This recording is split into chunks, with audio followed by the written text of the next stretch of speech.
Hi guys, అందరికి కూడా good morning. ఇవాళ వీడియోలో ఏంటంటే ఆంధ్రప్రదేశ్ స్టేట్ ఎంసెట్కి సంబంధించి ఎలా అప్లై చేయాలి, ప్రాసెస్ ఎలా చేయాలి, స్టెప్ బై స్టెప్ మొత్తం మనం ఇప్పుడు ఈ వీడియోలో అయితే చూద్దాం గాయస్. వీడియోనైతే లాస్ట్ వరకు అయితే చూడండి. వీడియోను ఎవరైనా కానీ కొత్తగా చూస్తున్నట్లయితే please like, share and subscribe చేసుకోవడం అయితే మర్చిపోద్దండి గైస్. సో నోటిఫికేషన్ వచ్చేసరికి ఏపీ ఎంసెట్, ఇది వచ్చేసరికి engineering, agriculture and pharmacy entrance exam ఇది. సో దీన్ని కండక్ట్ చేస్తున్నది వచ్చేసరికి ఏఎన్టీయు కాకినాడ వాళ్ళు. సో ప్రాసెస్ విషయానికి వచ్చేసరికి ఫస్ట్ స్టెప్ 1 అండి, eligibility criteria and fees payment అండి. సో మనం అక్కడ క్లిక్ చేసిన తర్వాత మనం ఏంటంటే ఇక్కడ డీటెయిల్స్ ఇవ్వడం ఉంది. ఇంతకుముందు ఆల్రెడీ దీనికి సంబంధించి వీడియో అయితే చేసాం మనము. సో ఇక్కడ ఏంటంటే ఫస్ట్ మీరు qualifying exam hall ticket number, మీ యొక్క intermediate second year hall ticket నెంబర్ని అయితే ఇక్కడ ఎంటర్ చేయాల్సి అయితే ఉంటుంది. నెక్స్ట్ వచ్చేసరికి క్యాండిడేట్ నేమ్ అండి, మీ యొక్క నేమ్ అయితే ఇవ్వండి. Next date of birth, as per SSC ప్రకారము మీ యొక్క డేట్ ఆఫ్ బర్త్ని అయితే ఇక్కడ ఎంటర్ అయితే చేయండి. నెక్స్ట్ మొబైల్ నెంబర్ వచ్చేసరికి మీ యొక్క మొబైల్ నెంబర్ని ఇవ్వండి. ఇక్కడ ఏంటంటే మొబైల్ నెంబర్ ఇచ్చినటువంటిది మీదా లేదా మీ ఫాదర్దా, మదర్దా లేదా రిలేటివ్స్దా అనేది కూడా ఇవ్వాలని అయితే చెప్తున్నారు. నెక్స్ట్ వచ్చేసరికి ఇక్కడ ఆల్టర్నేట్ మొబైల్ నెంబర్ కూడా ఇవ్వండి. ఏంటంటే మీరు ఒకవేళ ఈ మొబైల్ నెంబర్ అనేది ఎందుకంటే రేపొద్దున రిజల్ట్ వచ్చినా లేదంటే హాల్ టికెట్స్ రిలీజ్ అయినా ఎగ్జామ్ డేట్ వచ్చినా కనుక మీకైతే ఎస్ఎంఎస్ కానీ ఇవ్వడం, ఎస్ఎంఎస్ అనేది రావడం అయితే జరుగుతుంది. సో అందుకోసమని అయితే మొబైల్ నెంబర్ అడుగుతున్నారు. సో ఇక్కడ వచ్చేసరికి ఈమెయిల్ ఐడి, సో మీ యొక్క ఈమెయిల్ ఐడి అయితే ఇవ్వండి. నెక్స్ట్ మీరు దేనికి అప్లై చేయాలనుకుంటున్నారు. సో బైపీసీ వాళ్ళైతే అగ్రికల్చర్ ఫార్మసీ, లేదా ఎంపీసీ వాళ్ళైతే engineering pharmacy, so both A దానికి అప్లై చేయబోతున్నారని అయితే ఇక్కడ ఇవ్వాలని అయితే చెప్తున్నారు.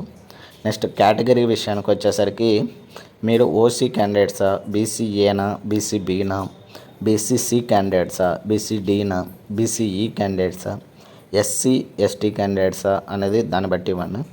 సో ఇక్కడ ఏంటంటే రిజర్వేషన్ కింద అప్లై చేస్తుంటారు కదా క్యాండిడేట్స్, బీసీ వాళ్ళు కానీ ఎస్సీ ఎస్టీ క్యాండిడేట్స్. సో మీ దగ్గర కానీ క్యాస్ట్ సర్టిఫికేట్ లేదా ఇన్కమ్ సర్టిఫికేట్ లేకపోతే అప్లై చేసుకోండి. ఇన్కమ్ అయితే మనకి ఏంటంటే ఏపీలో మీకు ఆల్రెడీ మీ దగ్గర ఇన్కమ్ ఉండి ఉంటుంది కదా, సో దాన్ని డైరెక్ట్ ఆ నెంబర్ నుంచి మీకు రెన్యువల్ చేస్తారు. సో అవి కూడా తీసి పెట్టుకోండి. ఎందుకంటే మీకు ఏమంటారు ఎంట్రన్స్ ఎగ్జామ్ అయిపోయి మిమ్మల్ని సెలెక్షన్ జరుగుతుంటుంది కదా, అప్పుడైతే మిమ్మల్ని అడుగుతారు క్యాస్ట్ సర్టిఫికేట్, ఇన్కమ్ కానీ. సో అప్పుడైతే యూజ్ అవుతుంది. ముందుగానే తీసి పెట్టుకోవడం అయితే బెటర్ అని చెప్తున్నాను గైస్. నెక్స్ట్ సబ్ క్యాస్ట్ వచ్చేసరికి మీ యొక్క సబ్ క్యాస్ట్ ఏంటనేది అయితే ఎంటర్ చేయండి. నెక్స్ట్ పేమెంట్ ఆప్షన్స్ వచ్చేసరికి మీరు పేమెంట్ ఎలా చేస్తారు, నెట్ బ్యాంకింగ్ ద్వారానా, ఎస్బీఐయా, హెచ్డిఎఫ్సినా, ఐసిఐసి బ్యాంకా, సో లేదా డెబిట్ కార్డు ద్వారా చేస్తారా లేదా క్రెడిట్ కార్డు ద్వారా అయితే పేమెంట్ చేస్తారని అయితే ఇక్కడ మనమైతే ఎంటర్ చేసి కింద పైన డీటెయిల్స్ అన్నీ మనము యాక్సెప్ట్ చేస్తున్నట్టు ఇక్కడ రైట్ మార్క్ క్లిక్ చేసి ప్రాసెస్ టు పేమెంట్ అని అయితే క్లిక్ చేయాల్సి ఉంటుంది. సో ఇది డైరెక్ట్ ఆ ప్రాసెస్కి అయితే వెళ్తుంది. సో వెళ్ళిన తర్వాత మనం స్టెప్ 2 కింద అయితే చూడాలి. అంటే మన పేమెంట్ అయ్యిందా లేదని చెక్ చేసుకోవాలంటే మనము మన యొక్క intermediate second year hall ticket ఇక్కడ ఎంటర్ చేసి హాల్ టికెట్ యొక్క నెంబర్ని ఇక్కడ మీ యొక్క మొబైల్ నెంబర్ని ఎంటర్ చేయాలి. ఇక్కడ ఏంటంటే మీ యొక్క డేట్ ఆఫ్ బర్త్ని ఎంటర్ చేయాలి, అది కూడా యాజ్ పర్ ఎస్ఎస్సి ప్రకారము. సో ఇక్కడ వచ్చేసరికి మీ ఏ స్ట్రీమ్కి అప్లై చేశారో ఆ స్ట్రీమ్ మీద క్లిక్ చేసి చెక్ పేమెంట్ స్టేటస్ అని కొడితే మీ పేమెంట్ అయింటుంది కదా, అది అయ్యిందా లేదా అనేది అయితే ఇక్కడైతే మనం తెలుసుకోవచ్చు guys. So next payment process అయిపోయిన తర్వాత మనమైతే స్టెప్ 3కి వెళ్తుంది. సో స్టెప్ 3లో ఏంటంటే fill application only after fees payment, అంటే మీ యొక్క ఫీజ్ పేమెంట్ ఉంటుంది కదా, ఆ ఫీజ్ అనేది కట్టిన తర్వాత మీరైతే స్టెప్ 3ని అయితే ఫిల్ చేయాల్సి ఉంటుంది. సో ఇక్కడ ఎలా అంటే ఆ ఫీజు పేమెంట్ చేసిన తర్వాత మనకు ఒక రెఫరెన్స్ ఐడి నెంబర్ వస్తుంది కదా, సో ఆ ఐడి నెంబర్ని అయితే ఇక్కడ ఎంటర్ చేయాలి. సో నెక్స్ట్ వచ్చేసరికి ఇక్కడ మీ యొక్క intermediate second year hall ticket నెంబర్ని అయితే ఎంటర్ చేయాల్సి అయితే ఉంటుంది. అండ్ మీరు ఇచ్చినటువంటి మీ యొక్క మొబైల్ నెంబర్ని ఇక్కడ మీ యొక్క డేట్ ఆఫ్ బర్త్ని ఎంటర్ చేసి process to fill application form అని క్లిక్ చేయాలి. సో అది ప్రాసెస్ అంతా మీ యొక్క డీటెయిల్స్ అన్నీ మొత్తం ఎంటర్ చేయాల్సి అయితే ఉంటుంది. సో ఎంటర్ చేసిన తర్వాత ఫైనల్ సబ్మిషన్ చేసినాక అప్లికేషన్ స్టేటస్ ఏంటి అనేది తెలుసుకోవాలంటే ఇక్కడ ఏంటంటే మళ్ళీ మీ యొక్క పేమెంట్ రెఫరెన్స్ ఐడి నెంబరు, మీ సెకండ్ ఇయర్ హాల్ టికెట్ నెంబర్ని అయితే ఇక్కడ ఎంటర్ చేయాలి. మీ యొక్క mobile number and date of బర్త్ని ఎంటర్ చేసి సబ్మిట్ చేస్తే మీ యొక్క దాన్ని బట్టి మనం స్టేటస్ అయితే చెక్ చేసుకోవచ్చు. పేమెంట్ స్టేటస్ అన్నీ ఓకే, అన్ని డీటెయిల్స్ ఎంటర్ అయిపోయినాయంటే ఫైనల్గా మనము అప్లికేషన్ ఫామ్ని ప్రింట్ అయితే తీసుకోవచ్చు. సో అదేంటంటే payment reference ID number, so next registration number. So మనకేంటంటే అన్ని సబ్మిషన్ అయిపోయిన తర్వాత మనకైతే ఒక రిజిస్ట్రేషన్ నెంబర్ అయితే వస్తుంది.